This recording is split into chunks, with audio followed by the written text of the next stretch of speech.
mistakes that I see and ways that you can approach in a little bit better manner to help everyone understand your title and what your game means. So we're going to do this in 3 ways. One is the elevator pitch, really short, to the really big point of what it is that your game is, the unique selling points of those. Then expanding your elevator pitch into an industry event, and you're going to have 30 minutes at that point, so how do you really engage and make sure that you get all your points across while you have the attention of the publisher in front of you. And then how to do a follow-up and the dreaded cold reach out. If you don't have the ability to attend an industry event, then instead you're going to go via email. If we have time at the end, I have a few bonus tools, but let's see how the time goes. So we'll start with the elevator pitch. As per the name, it's you're in an elevator and you finally see somebody that maybe is interested in your title and that you're aware of. So I think of this as 60 to 90 seconds where you can really get to the point of your game, that unique selling point, the thing that is really you want to focus on, you want people to know and to take away from your game. This is not your main pitch. This is how you want someone to remember it. How are they going to remember you and to follow up with you? So what is the story of your game is a potential way to go about this. How does your game harken back to something that's in the market but is slightly different? What is your unique piece, your unique take? Knowing what platform it's planned for as well. Again, mobile publisher, and I get approached by PC games pretty regularly, and then we don't really have much to talk about because it's not a platform that is one that I'm going to focus on. So really understanding who it is that you're speaking to and what they're looking for is incredibly important. Did I lose? Okay.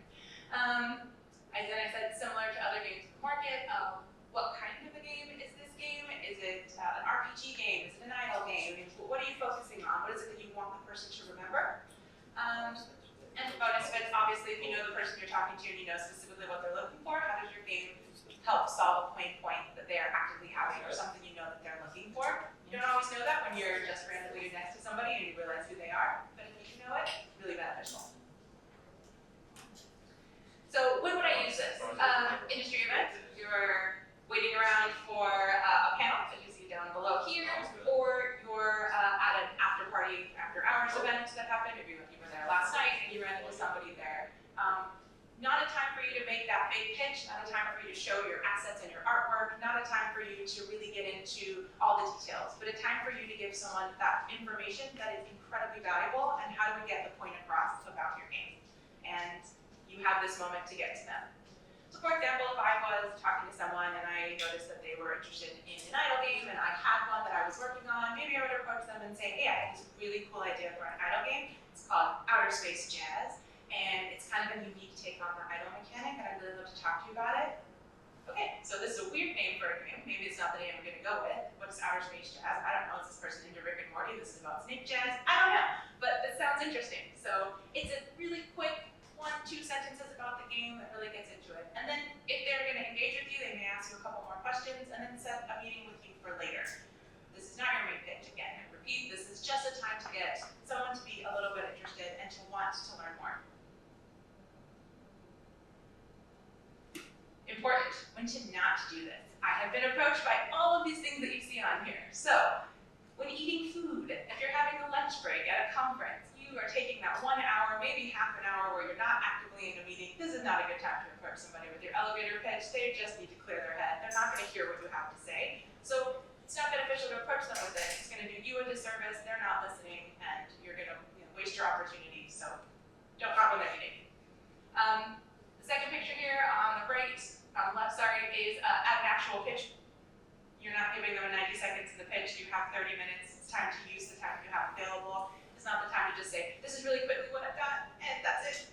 No, that's a time to actually expand a little bit further, to think a little bit more about how to make that connection and what you can show them. And the final picture, our wonderful The Office, you'll see this a couple times in our presentation, is when they're on the phone. This happens to be quite a bit at Gamescom, where I have to take a quick phone call, and somebody wants to approach me and talk about their game, and now I'm pointing to the phone, and they just stand there in front of me because they want to talk to me.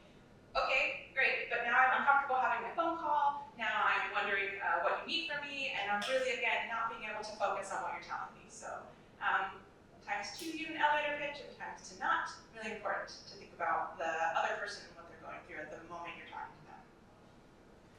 So it's a nice summation of the elevator pitch. It is the big unique point that you're trying to tell about your game, why And remembering this is not your main pitch. You have got a lot more to say about your game. You know the ins and outs of the game. You know the monetization system. You understand all the unique reasons that this is going to be the next big game. But you just want to give that 1-2 lines that they're going to remember from you. Connect it back to business. Video games. We are in the business of having fun, but there's also the business of making money. So if you can bring it back around to that, that's great. But to remember that this is always a business when we're looking at it. And especially when we're talking to a publisher, because they're looking at, are they going to invest in your product? Are they going to spend money on your product? And how are they going to return that? Ultimately, at the end of the day, we're in this together to make money together, but we want to do it in a way that is incredibly entertaining and fun for the people who get to play our games. And don't forget how to follow up. Really great LinkedIn QR codes. I'm sure you've used them while you've been here today. Business cards, whatever way you can get them to quickly follow up. An interesting way when you're pitching is if you do decide to use a business card, writing the name of your game on the back so you hand it off to them. They remember the name of the game. They know how to follow up with you. Really straightforward ways to make it that your game doesn't get lost in the array of many games they're looking at. All right, so you've got that. You've got that 90 seconds, you got that 60-second pitch, you've got it down. So now you go to an industry event. There's a lot of them throughout the year. Many, many industry events. I've just put a few up here because they look pretty on a black screen, but there's so many more. I think there have to be at least 4 a month. You could probably find one every week that you could go to. But it's not, you're a small developer, you don't want to go to every single event. So really think about your product and where are the publishers for your product going to be, because they're Pit Games Conference, here we are. What kind of game would you be pitching at this conference versus if you're going to Pocket Gamer and you're really focusing in on getting someone's attention for half an hour? How are you spending your time there? Going out to something like GDC, flying all the way to San Francisco, and being at the Moscone Center and the many hotels around there trying to pitch your games in a very crowded audience. Just think through where you want to go and where your message will best be received, because it ultimately costs everyone time and money to go to these events. So you want to make the most of all of that. Okay, you've picked an event. Now what do you do? So before the event, if there's a meet to match, or in this case they use Pine, use it. It is really great to be able to have your schedule in front of you, being able to see. They mostly transfer to your calendars, so it's something very easy where you can schedule, block out yourself a lunch. Don't forget to block a lunch if you're scheduling these. I've definitely made that mistake before. Your afternoon meetings are difficult. So now into, if you're going to reach out to somebody, researching the company, incredibly important. So again, I mentioned that I have people pitching me games on platforms that I don't publish on.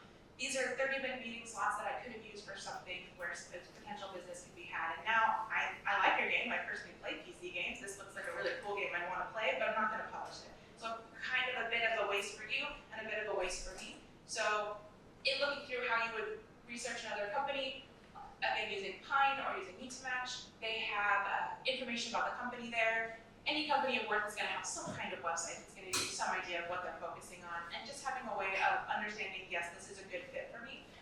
You shouldn't be looking just for any publisher, you should be looking for one that knows your game. So if you have a hardcore game on mobile and you go to a casual publisher, they may be interested in expanding, but they may not know how to get your users. So maybe that's still interesting, but also maybe it's kind of pushing for both of you and you're not going to get what you want out of it. So really doing a lot of research ahead of time helps both sides of the discussion. When you reach out, thinking about why they would want to meet with you. In any kind of sales option, you get the opportunity to help someone with their pain points, as I mentioned earlier, and focusing on how it is that you're going to resolve a problem for them. Publishers attend events to look for games. They want what you have, but it's very easy to say no. In fact, it's significantly easier to say no than to say yes. So let's work on how you can approach your game so that they want to say yes and they want to learn more about it. And then who am I asking to meet with? Are you meeting with the creative director? Because maybe you want to approach that question to have a meeting in a different way than if you're meeting a CEO of a company. They're going to be focusing on different things while they're at the event, so keeping in mind who it is that you're reaching out to really could help get that meeting to happen or not. These are just a couple examples that I've had of people reaching out to me for better or for worse reasons. So I'm just going to read a couple of them and kind of give you what is good and what is bad from the reach out. So the first one, hey Jamie, I see that LabCave is going to be attending this conference. Our team will be attending from dates, and we would love to introduce you to our software, which is providing games with a passport to Web3 gaming. I don't do Web3 gaming. There's nothing on my website that says Web3 gaming. There's nothing in any of my things that say that. that. So for me, this was an easy no, because I know that that's what they want to focus on is Web3 gaming. This helps them not to have a meeting with somebody who's absolutely not looking in for this type of game. That's it. That's really helpful. Had they done the research, they probably wouldn't have even asked me for the meeting, but they've at least put enough information in their reach out to help me make that decision quickly, so I don't have to go out and do the extra research to figure out if I should meet with them. We provide, by the way, no intro to this, no nothing. We provide Facebook accounts with 10% cash back and also do UA services with 0 commission. Oh, okay, so, I mean, this is not pitching me a game. Maybe I like your service, maybe not, but now I have to learn a little bit about you. I don't know, this doesn't tell me enough. Jami, I hope you're well. We at Blank are hoping to meet with you at Gamescom to go over our new title we're currently working on. Okay, I don't know the platform, I don't know anything about this game, so again, I have to go do extra research to determine if this is a good opportunity for me. We would love to meet and share knowledge to see if there's anything we can do to help. Again, I have no idea what that means. What are we talking about here? I don't know. And then a longer one, just a little, it's fine that it's this long, but if you don't have everything in there for me to be able to say yes or no, this is too long of a message. So just some examples. And then this really interesting one came up last year when I was looking around on LinkedIn. I wanted to share with you in this presentation. Maybe, there we go. This was a direct message on LinkedIn sent to Ko Kim. The message was, hey Ko, can I ask you a business with double Z's related question? And her response to me, I think, really gets to the heart of what I was talking about earlier about making sure that the person understands why you want to talk to them and why you want to meet with them. So, no. But I'm going to help you with some feedback for future messages. So first, this message shows that you haven't done the research on a prospective customer, which is very true. That is a very odd thing to ask somebody. This is a woman who runs a company and does investment, and this is a very odd way of going about approaching her. And when sending me a message to a stranger, you only get one shot. Just like with the elevator pitch, just like with trying to get an event, meeting at an industry event, you get this one chance to get someone to want to hear about you and about your game. So don't get in your own way. What you have is interesting. Someone is going to want to talk to you about it. So really just, how does this relate back to them? Second, your message doesn't convey your offer. What will you provide me and help me achieve with my dream outcome? Their message doesn't tell you anything. The profile doesn't indicate if I'm the right person that you should be talking to. And then she gives a better option for how to write this message in the future so that you could actually, if she does read her LinkedIn messages and wanted to respond, maybe she would have, maybe she wouldn't have, but at least a better way of approaching. So I thought this was some really interesting things that she put out there on LinkedIn, so I grabbed it. Thank you, Coco. So here's an example of a way you can get a trade show. We'll go back to Outer Space Jazz. So hi, I'm from Jami, I'm from Company, and we have a casual mobile game called Outer Space Jazz. It's about a group of musicians who travel through space. The game uses an idle mechanic with a twist, and I would like to take you through a project and show you our playable. Looking forward to speaking. What does this tell me? The type of game is mobile, it's casual, it's an idle game, it's got a twist on the idle mechanic, and they have a playable. Fantastic, I would take this meeting. Because this is something where I know I'm going to be able to see the game, I'm going to be able to understand the studio a little bit more, and they've done the research to know that I am looking for casual games, which I made very clear on my own information. So, really interesting. Easy to get that meeting. Let's have it. Let's talk for 30 minutes. Tell me about your game. Okay, so industry events, thinking about it. You get 30 minutes. So you want to use the most of your time to show the game, to show what is the story, and why do people want to play the story. Visuals are really important for in-person meetings because they really convey to you what the game's going to look like. And you don't know that right away when you're just going over a presentation. Sometimes things sound incredibly interesting. Sometimes the art style can be very detailed. Sometimes it's just a couple of some simple polys, depending on what you're trying to work on. So maybe this is a game that's going to require constant updating, which most of them do. And you don't want to have a large art cost because you don't have a lot of art assets with your team, and you don't have a large creative team. That's fine. So you have quick visuals that you can make rapidly. Sometimes you want to focus in on the specific colors, the way that the characters look, how they move around. All that's great, and you can show all of that during a meeting at an industry event. Gameplay, obviously important. You need to show what kind of game this is. How does this function back? How are we going to get the loops to work? What are the meta loops that lead into the monetization loops, which goes right into our next one, monetization style. How do you think that users are going to be spending the money in the game? How are they going to be pressed to do so? What are the different ways you're going to offer that? I'm a publisher who works on free-to-play games, and I do get approached by pitches often where people say, I don't know how we're going to monetize it, I'm leaving that up to the publisher. Immediately that tells me you're looking for ad placement and you're not actually building in a monetization system, because for a free-to-play game, you have to do that from early on. You want to have a really neat concept, but you want to figure out how are you going to get people to spend money on your concept. And if you haven't designed that from the beginning, it's going to feel bolted on. And so as a publisher, it is an actual risk factor for us as we work through looking to decide on if we're going to work with your game. Just as with your elevator pitch, you always want to have your unique selling point, the thing that you're always going to talk about, why your game is so great, what you're going to talk about. You've already got this established because you already have your elevator pitch ready to go, so you know what your unique selling point is and how you want to have other people understand it. If your game compares to the market that's out there, go ahead and bring it back. So if your game is similar to a game that's already there, that's doing well, that's okay. We don't want to see clones of games, but if you have the same structure of a game, or you have a game that is similar to something in the market, we can at least place it. And then the publisher can do research about that particular market. How are we going to approach user acquisition? How would we take this game and place it in the market? Is it unique enough that we want to get behind it? And how can I get users to understand this game really quickly? It also helps when you eventually send me that playable and I play it, because now I'm thinking with that mindset, this is what you're going for, and I understand what you're trying to do with the game. And then why is it a good fit for the publisher that you're talking to? How does it fit into their portfolio? If you know that, if you've done that kind of research, and you can tell why they would want it. Additional items in the current market we're in. What engine is your game in? You know, we had those things happen with Unity last year, and it seems like they've gone back on that, but you'd be surprised now how many people are coming up with saying, now I want to work with the Godot engine, for example. That's fine, but tell me what the engine is, just so I know what I'm getting into as a publisher. Why should I come back to you? What am I going to get from your game? What am I going to learn from it? And why is your game the best game? You know that. You've been working on this game for months, or years maybe. You know why this game is good. Make me understand why this game is good in that 30 minutes that you have with me. What do you need to get to market? This is incredibly important. Some people want a publisher for user acquisition. Okay, that's fine. But there's a lot more they can do for you. So be clear about what it is that you want. Do you want to have some help with data? Do you not understand how the users are going to come into the game? Do you need some assistance with influencers? What do you want for your game? Lay it out there. Let me know. Let me know what you need, because maybe this is a good fit, or maybe this immediately tells me I am not a good fit because it needs to work both ways. That we need to be the right publisher for you, and you need to be the right developer for us.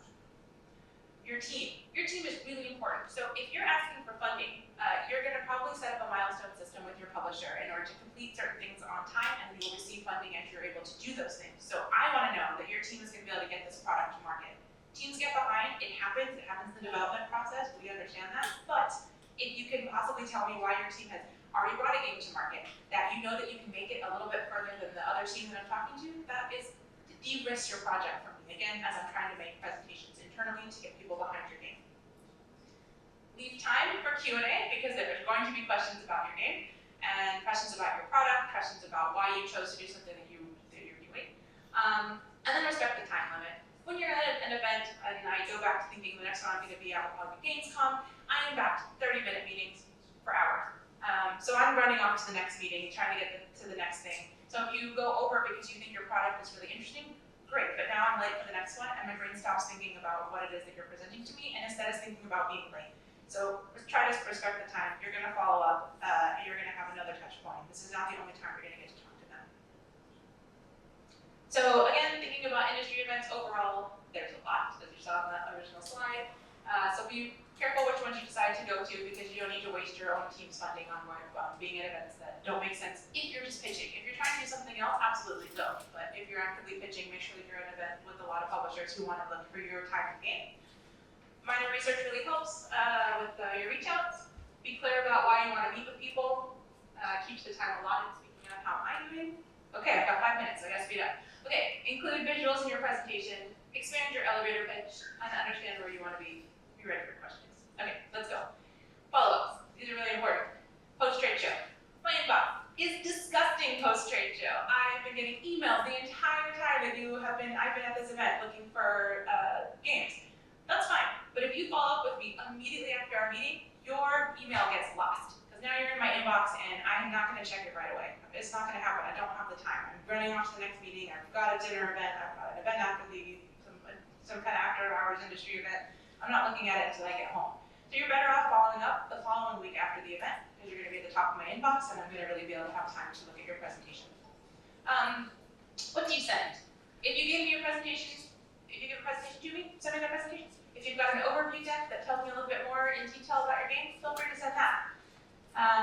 An opportunity to play your playable is a really great way for me to follow up with you. So I will then have to reach out to you and say, please, I want to see it. Let me get into that beta. Let me see your playable. Put me in the test play. Let's play this game. Give them what they need to present internally. It is not a single person's decision most of the time if they're going to go with your game. I have pitched for games, I've had them pitched to me that I really like and I wanted to do internally, but I couldn't get enough buy-in from my team, so I had to say no. It happens. There's a lot of stakeholders, especially at a smaller company, where we need every team to want your game. So give me the best tools possible to pitch your game internally, because now you've done it to me, now I'm going to repeat that pitch. And if your game is live, if you have metrics that make sense, you can send those along as well. If your game is not live, if you do not have good metrics, do not send those. And also this picture is really funny because obviously I got your email, I just haven't responded to it, so yes. Okay, the dreaded cold reach out. So this is if you don't go to a trade show, but you have a game, you're just not quite ready to do it in person, but you want to get some feedback from a publisher. These come into my inbox every week. Every single week I have at least 3 of these where people want me to look at their games. And most of the time I'm happy to do so. It just depends on my schedule, where I'm at, and how long it's going to take me to get back to you to play your game and to learn a little bit about it. So some things to think about when you're doing this. Again, a little research. I think that's what we're going to take in this entire presentation, is a little bit of research goes a long way. Consider the other side, what it is that they're trying to do, what they want. You don't really know them that well, but you've maybe gone to their website, looked at their LinkedIn page, and maybe some of the other games they have in the market. So how's your game focusing on all of that? Overview deck helps a lot. If you're sending me a playable, but your game isn't ready to go 100%, I'm looking at just what the first user journey into the game is, and then I want to understand where you're going to take the game. Your overview deck's going to tell me where you're going to take the game. Giving time to respond is a difficult one, because depending on the level of being busy is going to tell you how long they're going to take to respond, but you can't possibly know that. You can't know that if it's on the other side. So if they are not responding to you, maybe in a week, week and a half, just follow up. They got your email, trust me, they got it, they didn't miss it, but they maybe haven't had time to address it. So just follow up with some maybe more information about your game, or see if there's any questions that they have when they played through, just as an extra touch point. And then know when you're being ignored. So if you sent your initial email, you followed up twice and never received a response, I think you can let it go. At that point, they're not interested, because if they were, they would already have got back to you. There's a small chance that they just haven't had a chance to play it, and when they get that opportunity, they will come back around, and they'll email you regardless of your follow-up. But just give them a couple of touch point places to make sure that you're reminding them, hey, I am still interested in you, and I didn't just mass send out this email. Reach out. So reach out, research the company, give them enough information on your product, offer a reason to reach back out, make sure you have a solid overview deck, give them time to follow up. They definitely got that thing you sent you. And then really quickly, because I know I'm out of time here, is a little bit of bonus information for if you are looking for improving your ability to pitch. So there are some really great groups. I can highly recommend the BizDev Warriors group. They talk a lot about how to pitch games and how to approach it at conferences. So fantastic group right there. There's a lot of information on LinkedIn. Companies want you to know about them. They're not hiding that. There's great industry emails that are fun to receive. Game dev reports, particularly good. They're usually really fast chunks of information from larger products that cost money, and they do a really good job of summarizing it. It's a very quick email, very, very good. Game makers, super juiced, they're all good. Podcasts, I'm sure 2.5 hours is going to plug for them, because they're a fun one to listen to, and they really get to the meat of breaking down games in the mobile space. Deconstructor are fun, another great email. And then there are pitch deck templates. So if you're not quite sure how to put together one for your game, these 3 right here are really great, and they come in different ways. So one's on Notion, Google Slides, and then fundamentally games is free online. That's it. Thank you so much. Do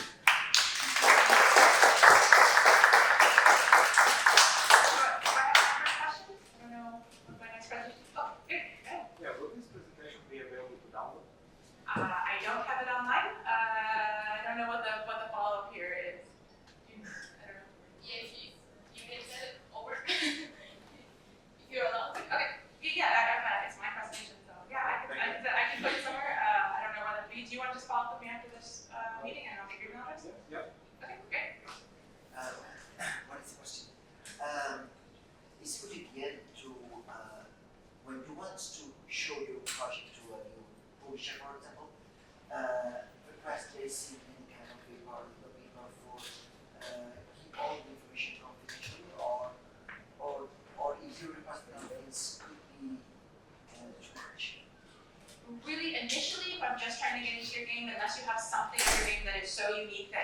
that someone else is going to take it, it's an extra hurdle, and I wouldn't recommend it in the beginning. If you're going to get into actual numbers for your game, yeah, I would definitely have something in place and have something available on your side to send that's really straightforward. Companies have varying degrees of this. Some of them will have to go through their legal team, so it will immediately stop them from being able to look at anything else for you. Not necessarily bad, but it just delays them being able to get back to you. On my side, small publisher, so I'm probably going to read through it and make sure there's nothing that's out of the ordinary, and then that's not a problem. I'll be to you pretty quickly. But if you have some mechanic or something that is incredibly unique that you are not talking about outside of being signed, which means you're not talking about it at a trade show event because people overhear you, then yes. But if you're going to talk about it publicly, let that out there. Anyone else? Yes. Two questions. The most intense pitch you ever received. The most intense? Intense pitch you ever received. You say I call now. Oh. As you saw it, you say yes. Yeah. Mostly those are when the playable is outstanding. So they're showing me the game, and I can immediately understand the monetization system and the loops, and it feels good to play. But they could play as well. Yeah, that I can play the playable. So there are varying degrees of what the game is going to feel like, and for example, maybe there's some lag in the game, that's going to immediately be a no. If I'm playing a game that requires swiping, like an Angry Birds style game, and there's a delay in that, that's going to be okay, my players are going to get really annoyed by this. If the game isn't clear and I don't understand what's going to happen, that's an easy no. But if I'm really interested and the game is fun immediately, and I'm thinking this is incredible and it fits within my budget, I'm going to want to talk to you immediately. So the other question comes. Something that I noticed. Let's say I publish a game on PC console. I don't know anything about mobile. Another one. But what you see? I mean, did you ever receive a developer who besides saying my game is the best one, blah blah blah. My game belongs to a gender where users are willing to change game. I'm playing, for example, the game number one, and I stick with game number one forever because I don't care if the gender in this way. There are some specific gender like PC on PC that there's people they don't swap from gender to another one. They stick with one game from at least 10 years ago. They keep playing this one. I mean, I can come with something. Whereas there are other gender where people like to try. Okay, this game is like this.